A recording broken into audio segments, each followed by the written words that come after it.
Okay, pediatric audiology. So, itong pediatric audiology daw, ito yung hearing aid test para sa mga bata. So, magmula dun sa newborn hanggang sila 12 years old, yun yung pediatric audiology. At syempre, dinidiscuss din doon kung ano yung available help sa kanila in case na merong profound or severe hearing loss yung kanilang mga pasyente. Dinidiscuss na yun sa parents. Kasi merong kapapanganak pa lang may problema na sa pandinig. So, yung mga ganong bagay, no?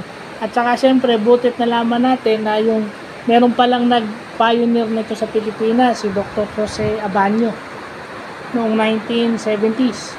70s, no? Specifically 1976. So yan, butit nalalaman natin yan, no? Additional knowledge sa atin yan. Na malaking bagay as PWD officer, kaya pala yung Manila Hearing Aid Center, yun pala ang kauna-unahan. Di ba? Yun pala ang kauna-unahan dito sa Pilipinas na first complete pediatric audiology hearing audiology test sa buong Pilipinas. So yan, nalaman natin yan. So yun lang po.